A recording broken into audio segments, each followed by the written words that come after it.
Comment trouver sa voie? Je dois avouer que c'est une question que je me pose souvent, si pas pour être honnête tout le temps.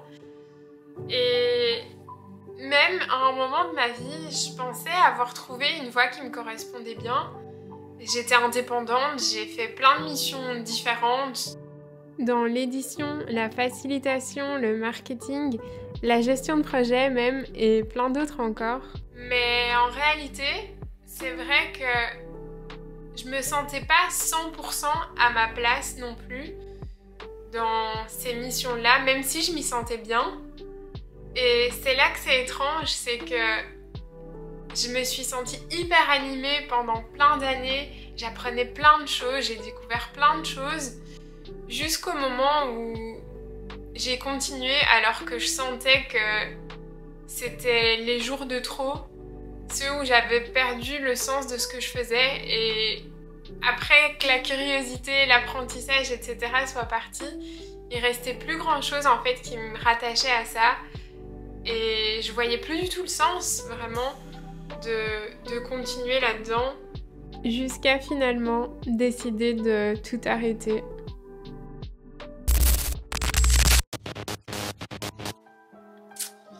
Comment vraiment trouver sa voie du coup?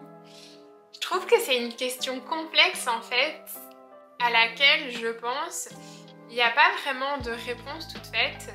Et de mon côté en ce moment, je l'aborde de manière plutôt intuitive. On peut dire que je pars à l'aventure. Autant ça peut paraître bizarre à toute personne qui voudrait que je choisisse simplement une nouvelle orientation professionnelle et que je crée un plan d'action pour l'atteindre. Autant j'aime bien accueillir cette phase d'exploration sans lui donner d'objectif car je sens qu'elle a le potentiel de m'émerveiller et m'emmener là où je n'aurais jamais imaginé aller. Je me dis en fait que les itérations progressives auront plus de chances de faire émerger quelque chose qui me correspond vraiment plutôt que de choisir une direction définitive à un moment T. Je suis convaincue qu'il reste encore tellement de métiers, de voies, de vocations, de styles qui n'attendent qu'à être créés, découverts, imaginés, tentés ou remis au goût du jour. Et je me suis sentie un peu perchée dans cette manière de pensée alternative jusqu'à découvrir que les histoires de Picasso et Robert Greene s'en rapprochaient quelque peu.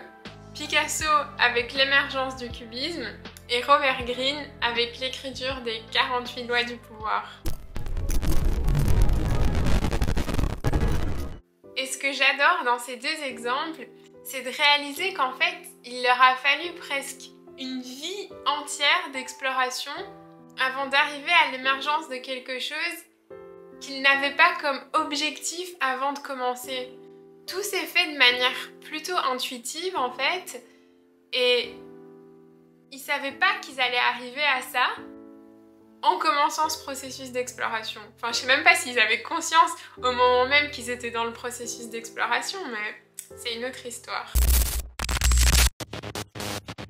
Picasso savait incroyablement bien peindre depuis son tout jeune âge. Il savait qu'il voulait devenir un grand peintre, mais il ne voulait pas être considéré juste comme celui qui fait des beaux tableaux sur commande. Vers la fin de sa période rose, notamment avec le portrait de Gertrude Stein, il s'essaye à des traits nouveaux. Il s'inspire aussi de différents styles, celui de Cézanne notamment, ou de styles venant d'ailleurs comme l'art africain. Et après plusieurs essais, il donne vie à sa première œuvre qu'on peut considérer comme cubiste, Les Demoiselles d'Avignon. De cette création et sa rencontre avec Georges Braque va naître une amitié et une période de co-création qui marquera officiellement la naissance d'un nouveau style, le cubisme. Une autre histoire que j'ai adoré découvrir, c'est celle de Robert Greene. Tu ne le connais peut-être pas de nom, mais tu connais sans doute son œuvre la plus connue, Les 48 lois du pouvoir. Robert Greene savait qu'il voulait écrire, mais il ne savait pas quoi. Il va alors travailler dans le journalisme avant de réaliser quelques années plus tard que ce n'est pas pour lui. Du coup, il décide de partir en voyage en Europe et de faire tous les jobs imaginables. À l'âge de 36 ans, il a déjà exploré plus d'une 50aine de petits jobs différents. Et surtout, en parallèle, il a toujours persévéré dans sa pratique d'écriture. Autour de romans, essais ou pièces de théâtre qu'il n'a jamais fini ni produit.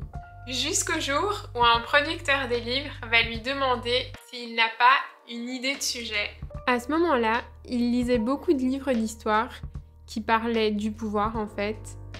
Et ces jeux de pouvoir, il se rend compte qu'il les a vécus sous toutes leurs facettes dans cette 50aine de jobs. Alors que d'un point de vue externe, et il le dit lui-même, la plupart des gens, sa famille, son entourage, les gens qu'il rencontre ont l'impression qu'il est perdu dans sa vie, qu'il erre et qu'il est incapable de se concentrer sur un métier ou sur quelque chose de plus stable. Et ben lui, en fait, il était en train de se donner intuitivement le meilleur parcours de vie, la meilleure éducation intuitive qui va l'amener à l'émergence et à la création des 48 lois du pouvoir. Je trouve ça ouf. Si ça te dit de regarder toute son histoire, il a fait un TEDx sur le sujet et je te laisserai le lien juste en barre d'infos.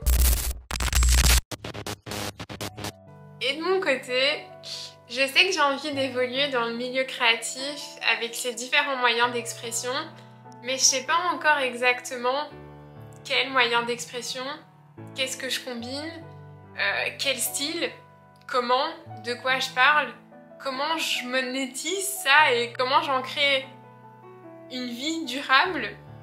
En fait, je suis encore en plein milieu du chaos de l'exploration et j'avance intuitivement. Dernièrement, j'expérimente autour de la vidéo, du podcast et de l'illustration. J'explore aussi l'aquarelle et plein d'autres trucs, mais je ne sais pas encore ce que me réservent ces pistes et ces centres d'intérêt. Je regardais aussi une vidéo de James Victor qui disait « Les choses que tu aimes et celles qui te font peur, ces choses-là sont importantes, mets-les dans ce que tu crées. Dans le particulier se trouve l'universel. » En somme, j'entendais « Mia, apporte de la conscience à ta démarche ».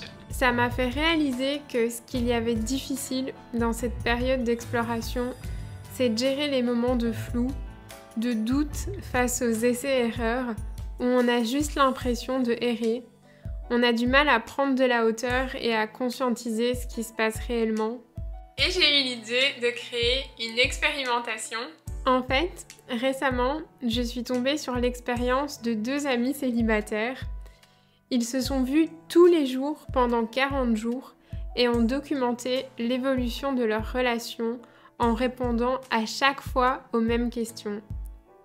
Et j'ai trouvé ça tellement génial de documenter un processus en gardant à chaque fois le même cadre d'observation que je me suis demandé mais qu'est-ce que j'apprendrais sur moi-même et sur ce processus d'exploration si je faisais l'expérience pendant 365 jours.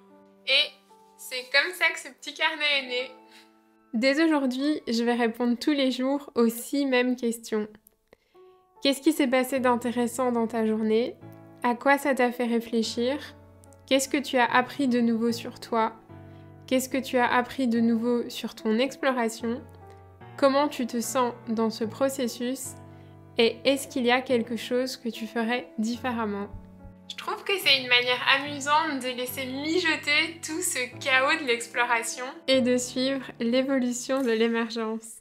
Peut-être qu'elle arrivera avant ou après ces 365 jours. En tout cas, compte sur moi pour te le documenter dans ces vidéos, dans ce carnet surtout.